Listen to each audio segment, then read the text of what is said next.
Welcome to a preview video or a video review for a brand new game that's coming up on GameFound from Salt and Pepper Games called Onoda. So here you can see the title. Hiro Onoda was a Japanese soldier stationed on an island near the Philippines, and he never surrendered even after World War II was officially over and the Japanese surrendered.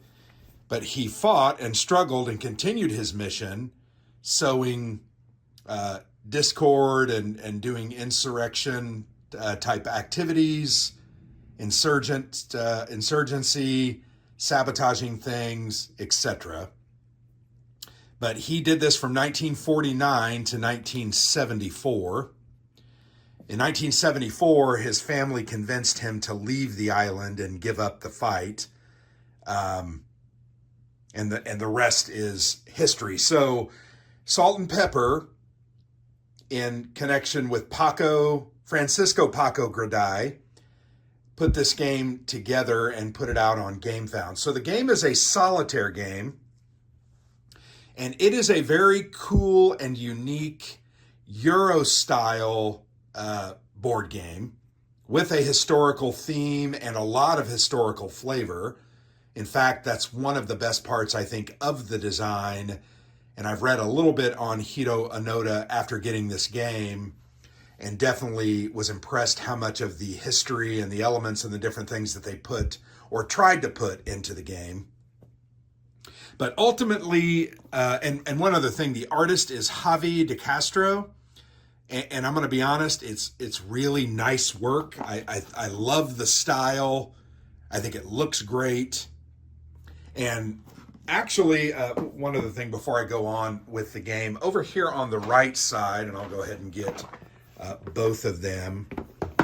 So these are the other two games that I am familiar with from Salt and Pepper Games. I have done previews and reviews, written and video content on both of these games.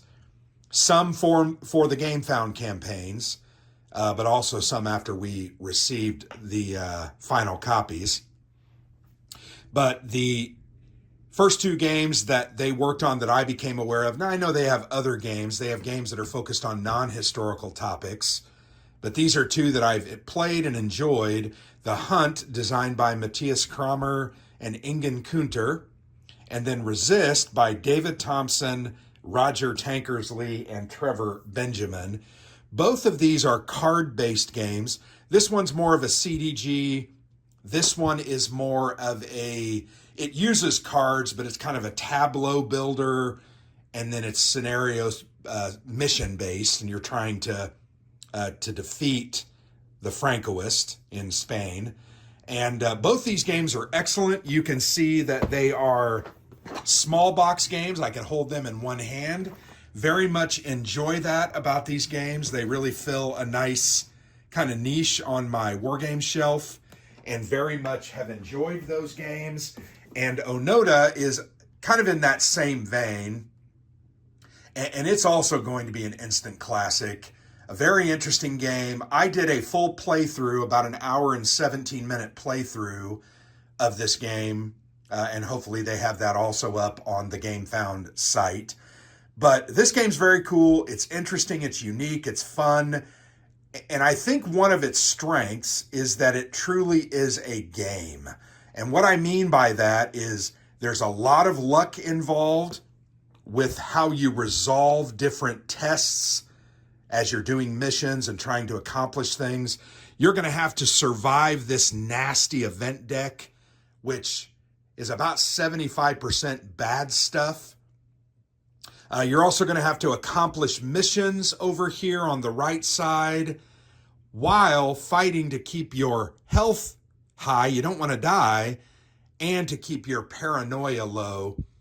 As his time in the Philippines went on, Hiro became paranoid about everything, right? Paranoid because he kept getting communiques saying, give up your post, surrender.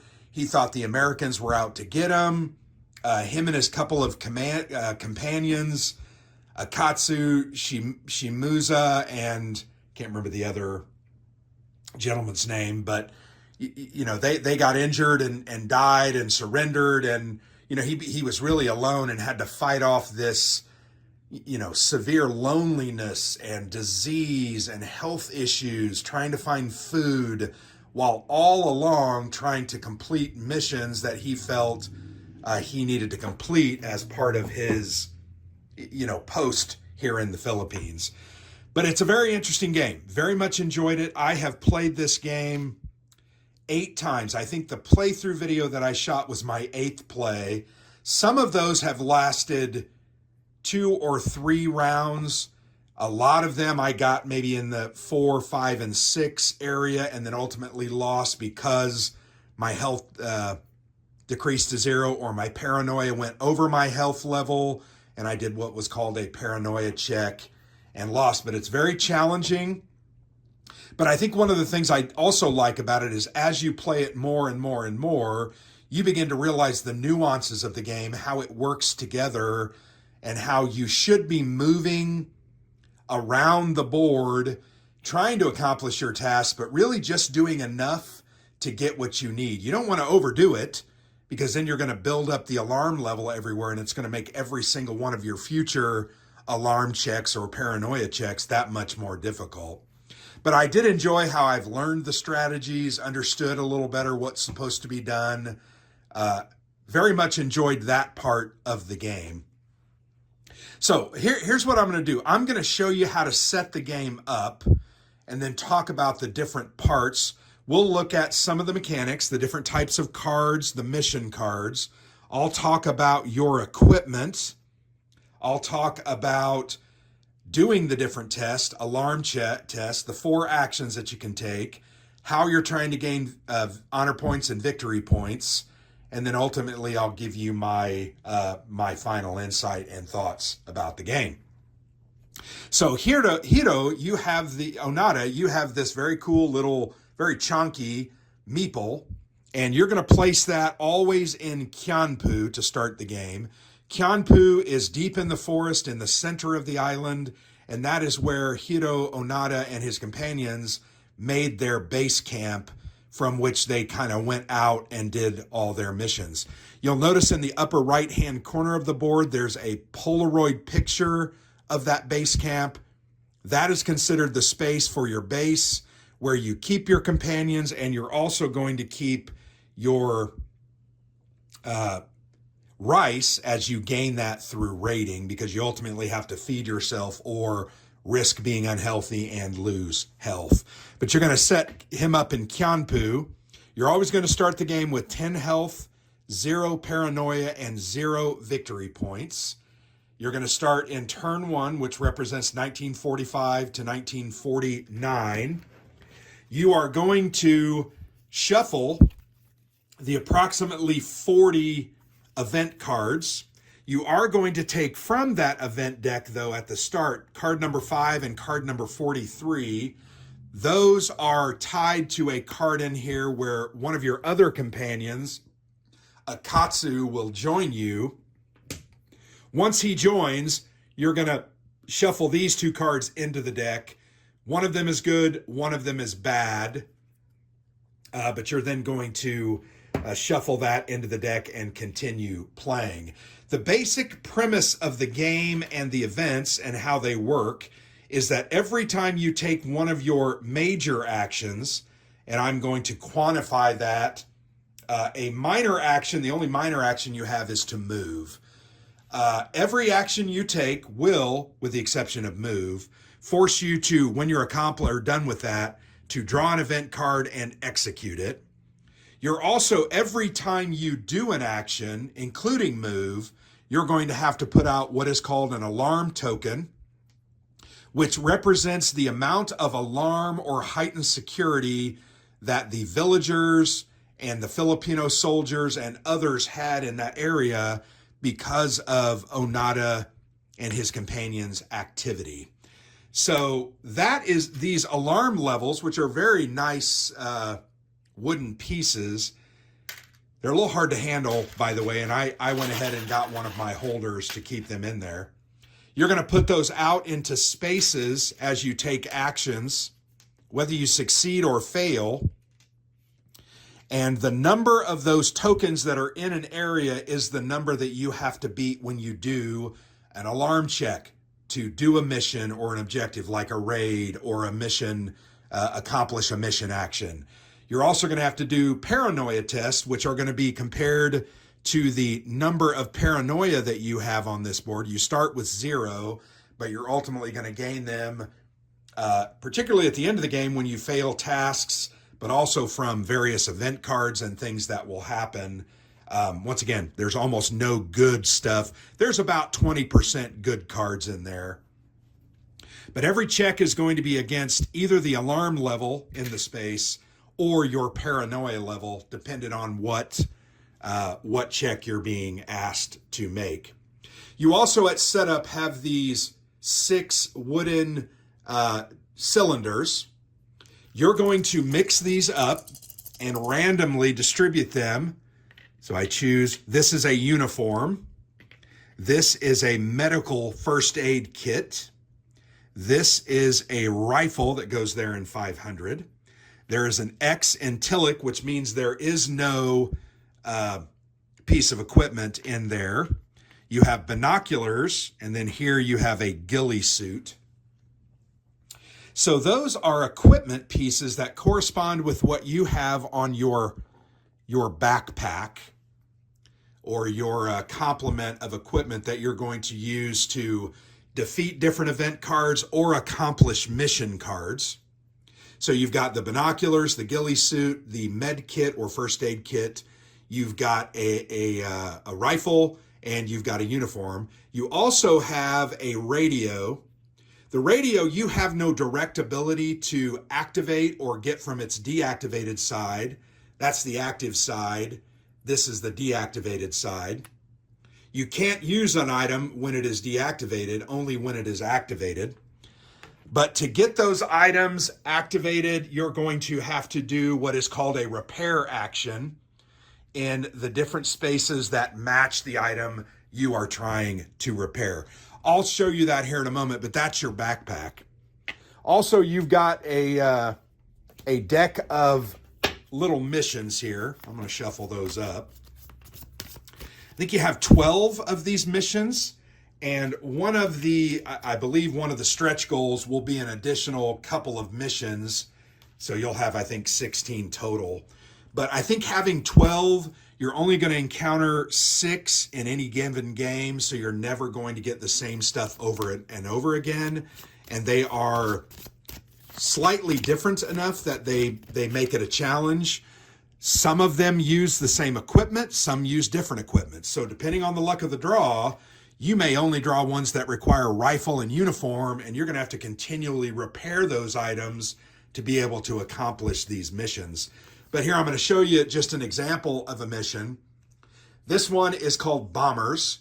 Take a record of the bombers passing overhead.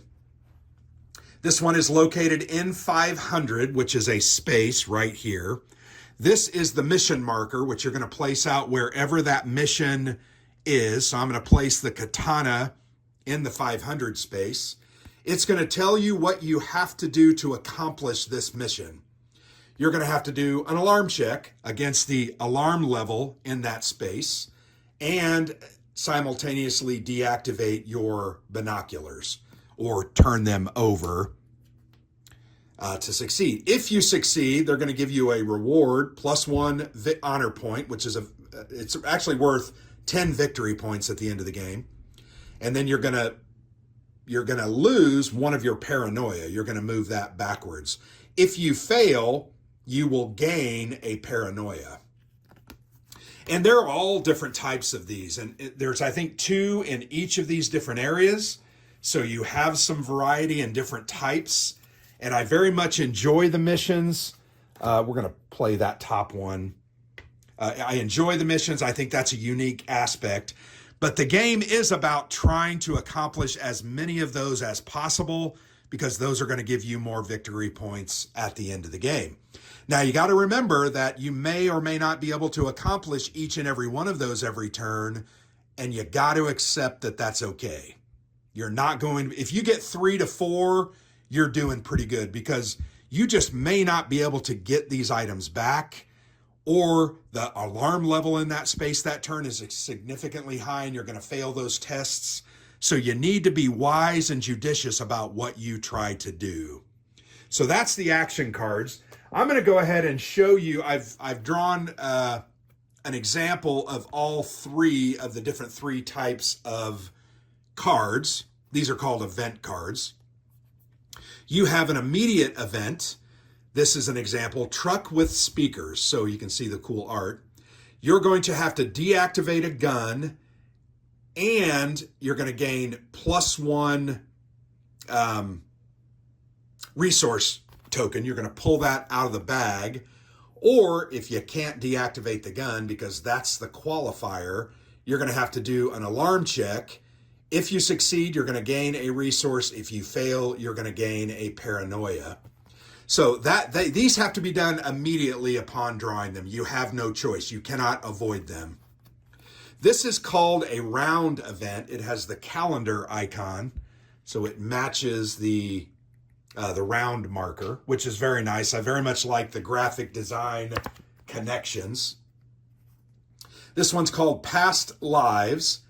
Every time you deactivate a companion, some companions sometimes are going to have to be deactivated to solve a mission or because of events. So each time you're going to have to do that, you will gain a resource and you'll get -1 paranoia. So this is actually a good round event. You can also get rid of that by increasing your paranoia by 1. But when you get these round events, I always line them up along this edge of the board, because you can then see and check everything to make sure you're doing them. I found that I would forget these if I wasn't paying attention, and that's a big part of the game. The third and final type of event card is called a reserve card. You can see it has like a cargo box. This one's called batteries. It says repeat 1, that's a test, whether it's a paranoia test or an alarm check, or you can activate your radio and gain +1 resource. So if my radio is deactivated, I can use this event to go ahead and activate that radio and then draw from the bag a free resource token. So this is also a very good one. All of the reserve ones are very good. Typically, you're going to want to hold on to them to be able to repeat a specific test, because those may be important at the time. And then this should be your last kind of result, but sometimes these are important. Another thing to remember about reserve events, you're also going to stack, I try to stack those here so I remember them. You can only have in reserve on your board a total of 1 more than the active companions you have. So at the beginning of the game, you have 2 plus 1. You could actually have 3 of these cards in reserve, holding on to them. If you only have 1 guy, you can have 2, and if you draw a third, you're going to have to play 1 or get rid of 1. You won't be able to carry them over any longer. So I'm going to go ahead and put those events at the bottom of the deck, because I'm going to show you a couple of actions and talk about that here in just a moment. Although you can watch my playthrough to get an idea about how the game works and the mechanics. One final thing before I do show you some of that and then give you my final thoughts. The main way to resolve any of these tests, the alarm checks, anything on an event or a paranoia test, is you're going to reach into this cool little, too small, I will say. I can't fit my hand in there. Now, some of you with slender hands may be able to, but I struggle. This is going to, for me, have to be that much wider and that much bigger. You can use a draw cup as well. But you're going to reach in there. There are 12 resolution tokens that are in this bag. They are called resource tokens as well. But there are 12 of those. I've got them all spalled out here on the side of the board showing you. They're 12, right? Ranging from, you do have 1 0 2 1s, 2 2s, 2 3s, 2 4s, 2 5s, and 1 6s. On all of these tests, you are trying to draw against the alarm level in a space. So if it's 0, you need to get higher than 0. So if it's a 0, it won't be a 0 very often, believe me. You can succeed 95% of the time because 11 out of those 12 will help you or make you succeed. But if it's 4, if you have 4 alarm level in LOC and you're trying to succeed, you're only going to succeed on 3 of those 12 results. You need to keep that in mind. The odds are stacked against you at some time. In my opinion, anything over a 2, it's still good odds for you because you have 7, but you're starting to get more towards 50-50. And as you remove these, because you succeed in raids, and put these, because they have rice on the back, into your camp, you're going to dilute the bag either in your favor or against you. I'll discuss that a little bit more here in a moment. But you're trying to overcome higher than the alarm level in a space. If it's a paranoia test, you're trying to do over the level of your paranoia. So I have a 2 here, just for example. I have to draw a 3 or higher to overcome or succeed at that test. So that's a look at those. I show that because I think that is a very important part of the game that you need to understand. As you draw out more and more tokens, and as you start to put those in your camp, if you're putting and you'll notice the 5s and the 6s have 3 resource. So those are very good for you in your resource portion, but you're going to put that in your board and that takes a number 5 out of the draw bag. A 6 is also worth 3. Man, if you have 2 of those in there, your chances of succeeding on anything over a 4 is almost null. You've got to be aware of that. But conversely, sometimes early on, it is best when you're doing a resource draw to draw a 0 or a 1 or a 2. They're only worth 1 resource, but they get those out of the draw bag and you're significantly improving your odds of drawing higher numbers. So that's the game and the dance that you have to continually do. And the game really does require you to think about those things as you're playing them. If you got 2 5s and a 6 up there, you're not going to succeed tests that often. Just be aware of that. So when you put all these in this bag, that seeds that bag, you shuffle it up, and then you're going to draw out when you take various actions. So real quickly, let's go over the 4 actions. The first action, very, very simple, move. I'm going to take the hero token. I'm going to move to Banakas. Movement requires you to put an alarm token in that space, but you are not required to draw an event card. That is the only time you're not required to draw an event card, is when you move. So you can move all around the board, dropping an extra alarm token every time, but you don't have to take events. That is good to understand because once you've accomplished your mission and you've gotten all the resource tokens that you need to feed your guys, you need 2 resource tokens for each of your healthy companions. You'll see that they have a 2 rice symbol at the top. You need 2 also for Hito. If these guys are injured and flipped over, you'll notice they need 3. So if they're flipped over and you have 2 out, you're going to need 8. That is seriously very, very hard. So you want to keep those guys healthy as often as you can and only flip them over when you direly need a mission or something else to be accomplished. But movement, that is, and every time you move, all you have to do is put down an alarm token into the area you are moving into. No event card draw.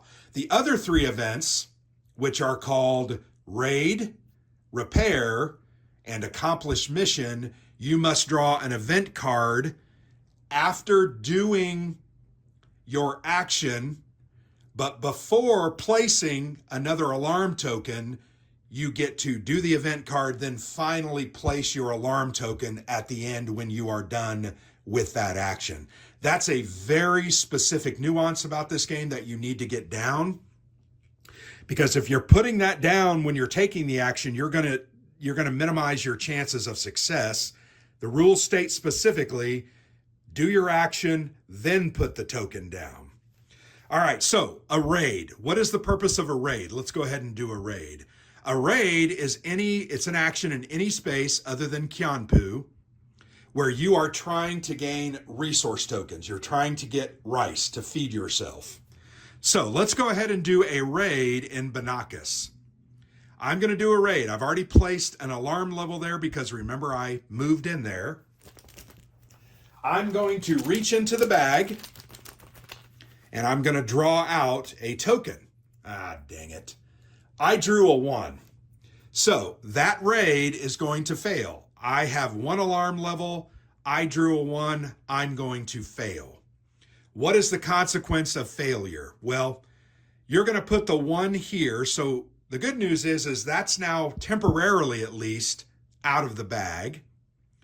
You're going to look at the bottom of the calendar row and it's going to tell you if you fail a test, you're going to lose a health point in the first 3 rounds. If you fail a paranoia test, you're going to lose paranoia in rounds 4, 5, and 6. So I'm at 10 health. I failed. I moved down to a 9. So I failed it. Now we have to go to the event. Always remember that. So I randomly pull an event card. It is a round event that says to end the round with less resources than the minimum, which the minimum is what you need to feed yourself, in this case 6, you must overcome a paranoia test, and if you fail it, you're going to gain +1 paranoia. The other thing about this event, you will notice there's a trash icon because this is one of those events that's going to stay on the side of the board and be around for the entire round and then will be discarded. But it is going to, if you add a paranoia now or deactivate your uniform on your board, you can get rid of this event and move it off the board so you don't have to worry about that. This is not that bad of a one. I'm going to try to get all the resources that I need. In fact, I'm going to attempt my best to get more than I need in resources because I want to be able to use the benefit, and I'll tell you about that here in just a moment. So I failed by drawing a 1. I did the event, which is a round event. Now I add an alarm token because remember, any action, you're going to increase the alarm level. So I put an alarm token there. Into that, I go ahead and put this back into the bag. That's important to understand. I'm just going to move to Lubang, and I'm going to do another raid because I want to show you how raid successfully resolves. So I have an alarm level of 1. I draw a random token out and I draw a 2. So 2 is greater than 1. I succeed. Now I get to draw a resource token out of the bag randomly. I drew a 4, which equates to 2 rice. So I put that in my camp. Now I go back to the event. Remember the golden rule, always draw an event after an action with the exception of move. So I draw another immediate action, washing clothes. I have to do an alarm check. Success, I activate my uniform, which is already activated. Failure, I deactivate my uniform or deactivate a friend if the uniform is already deactivated. So I'm not going to get any benefit from this, but I do have to do what is referred to as an alarm check. So alarm level is 1. Note, I have not added my alarm level token for my raid yet. You don't do that until the round is over. So I'm going to draw out. I drew a 5. I succeed. I could activate my uniform if it was deactivated, but I don't. So nothing happens. That event goes away. I am done because I did the event. I now place an alarm level of 2. I then put those back in, and I move on. All right, I'm going to show you a repair action. Actually, it's fine. So I'm going to move to 500. What do? We put an alarm token. But we don't do an event. The only action that you don't do an event on. I'm going to try to activate my gun, which is currently deactivated. I just flipped it over, just as an example. I'm going to do a check. I put all the pieces back into the bag with the exception of the resource token. I'm going to reach in and hope to draw a 2 or higher, which I did. I successfully drew a 2. I placed that there. That means I'm successful. I flip over my rifle. Now that rifle is available to be able to do an action or an event or accomplish a mission later on in the game. So, because I did an action, we're going to do an event card. All right, we got another round event. Every time I fail a paranoia test, I lose a resource, which is not good, or I gain an additional paranoia. I can also trash this and increase my paranoia by 1. So we're going to go ahead and put that here. I can live with that. I'm not going to be doing a lot of things that give me paranoia, but I could get paranoia. So we're going to go ahead and put this token back in the bag, and we're going to place out our 1 alarm level. All right, because we're in the space, we are in 500, which is where the bomber's mission is located. We're going to go ahead and try to accomplish that mission while we are here. We have to do an alarm check, and it's alarm check 2. So we reach in, I pulled a 0, which means that I failed. I lose a health, remember, the round, I lose a health. This doesn't affect me now, that's an end of round thing. This doesn't affect me because that wasn't a paranoia test, nor did it give me paranoia. I just have to go on to an event card. So it says I have to deactivate my uniform. I do have a activated uniform. Or I can take a paranoia test. Success means I can activate a uniform. Failure means I lose a resource and I deactivate a companion. Well, because I have my uniform activated, I'm going to deactivate it to avoid the negative effect of that card.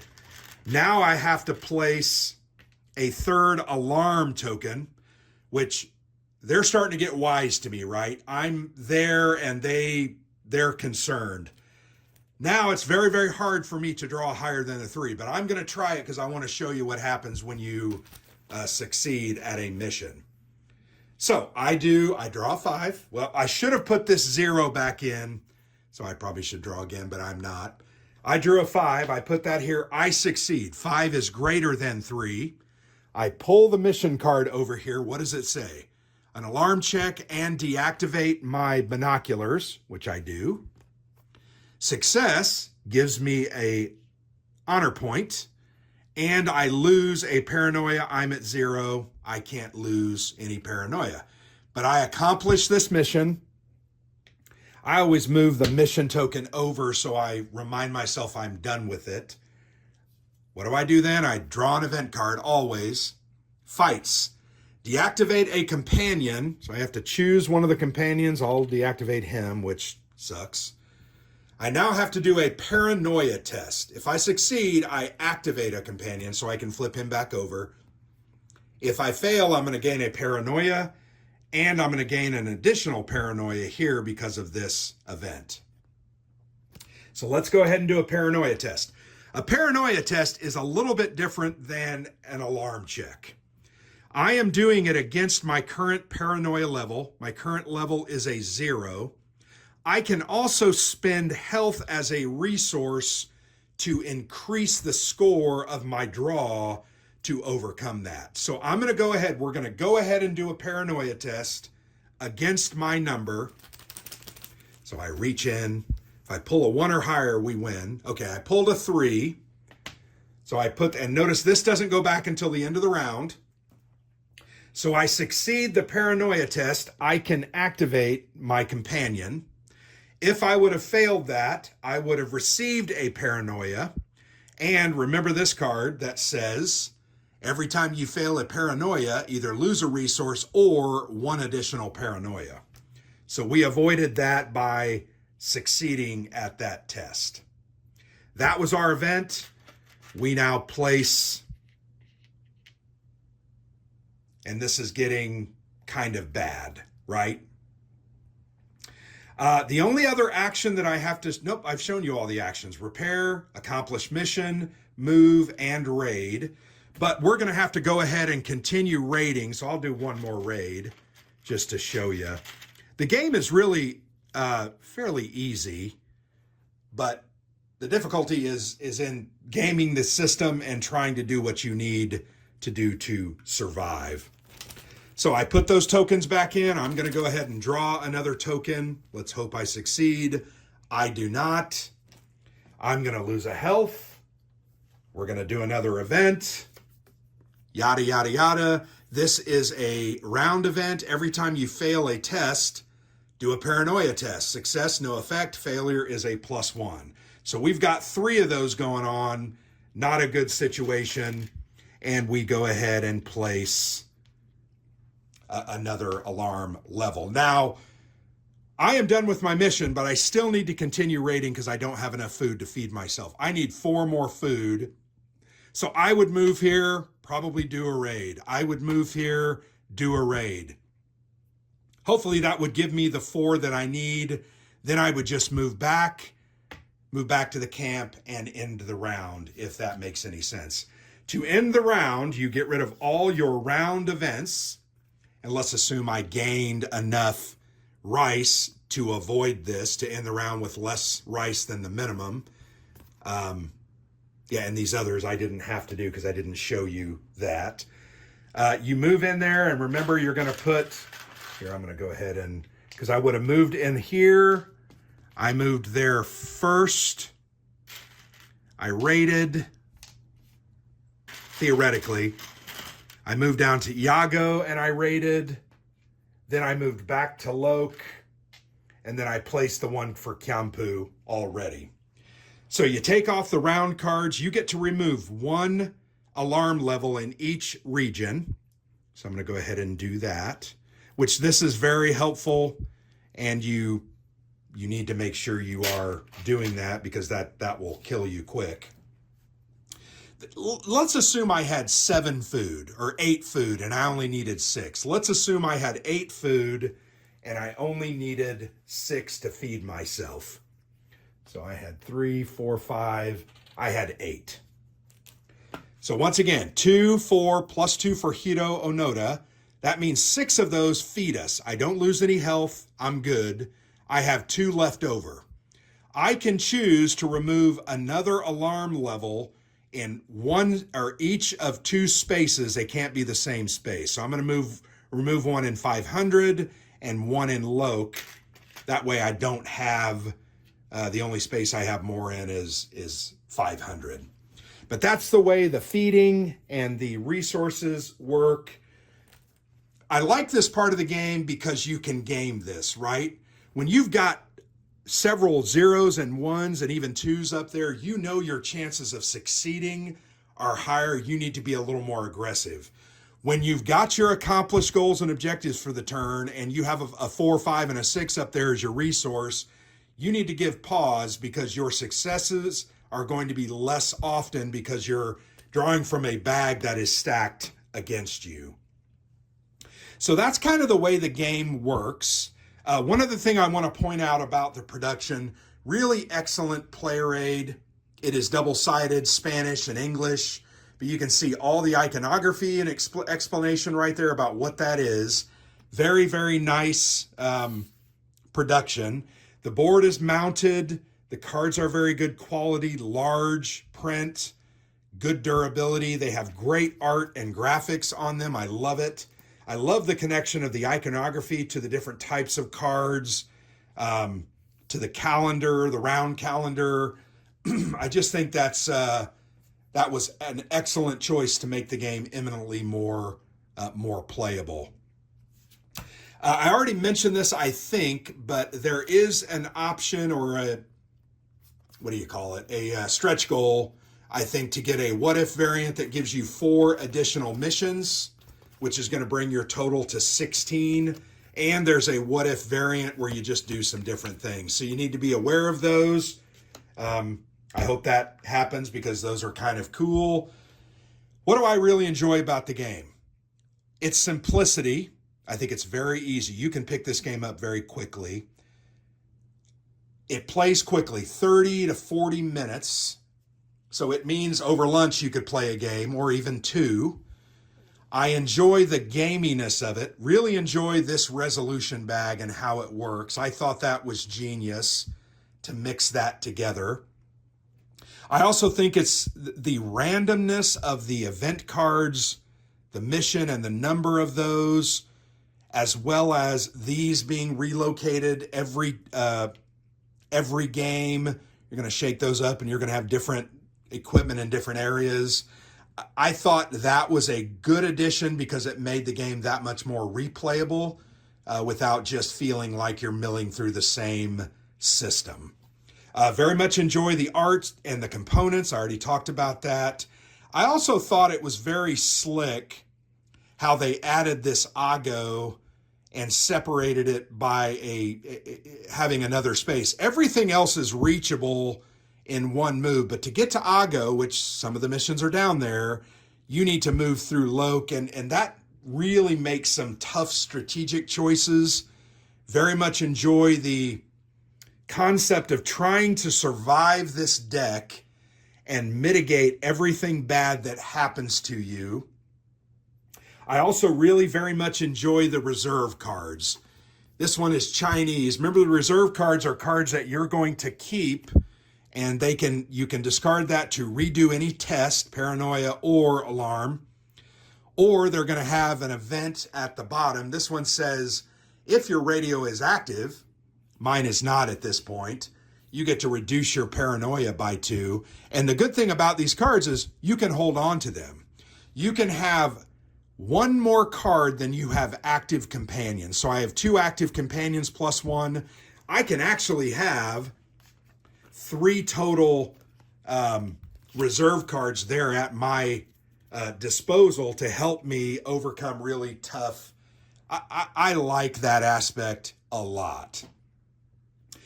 A couple of things that I found a bit troubling. Some of the language on the events you can tell it's translated, but I think overall it's pretty good and well translated. There were just a couple of things that I thought they could have cleaned up. Hopefully, I really think this is a production copy, but hopefully they can make some changes to that. There might have been a half a dozen instances where it was a little bit hard to understand. The other thing that I had a bit of a difficult time with, and I'm going to try to, it's not the ants. It's one of the ones that makes it hard for you to move. I'm not going to be able to find it right this second, but it's a card that every time you attempt to move, you must do an alarm check. If you fail, you can't move. Okay, fair enough. That seems simple. But it says on the failure, there is no additional effect to health or to paranoia. Now, every time you fail a check, you're going to have to look at the bottom and you're going to lose one of these, either a health or a paranoia. I just think that should have been clarified on that card. That's an example of what I would like to see them maybe clean up. I just think there's some little bitty points in the translation that have not come through, and I hope they're able to get that cleaned up to make that better. I would love to also see a few more cards. I think there's quite a bit, but it would be nice to have a difficulty level potentially, but it's hard enough, I'm going to be honest. In my playthrough, I made it look fairly easy, but it's a challenging game. So I would give this game high marks. I loved it, very much enjoyed it, had a great time playing it. Eminently playable.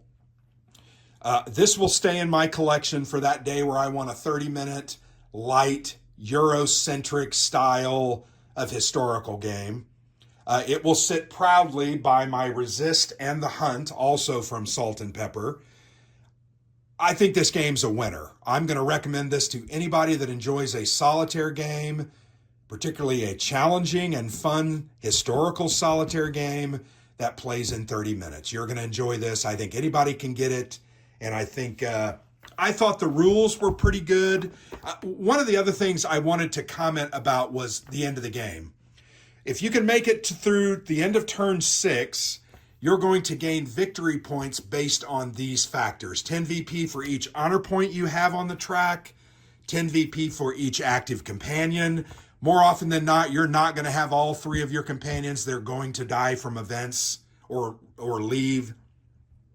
5 VP for each object on your board that is active.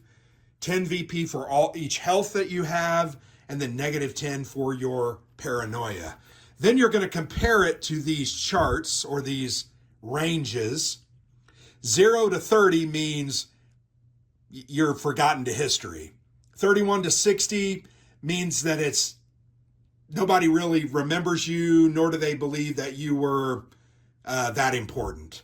60 to 90, you have books written about you and movies. 91 to 130, this is the historic result.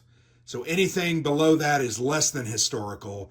And then here, honor, and in my playthrough, I scored 135, which was amazing. You're legendary. So it's one of those style of games where you're kind of going against the historical result and you have a range to compare to. I think that's also well done and makes it fairly simple. And it's one of those things that I tell myself, I can do better, so I'm going to play it again. I do enjoy the game. I hope you enjoyed the video. I hope you give the campaign a serious look. I think that Salt and Pepper does a great job with their games, and this one gives me nothing to believe that it's not a great game, and I think you should check it out. So I've been Grant for the Player's Aid. I very much appreciate you watching. I do appreciate Salt and Pepper giving me this review copy to play and preview. And I'm glad that I've been able to make this video as well as my playthrough video to show you how the game works. So thank you very much.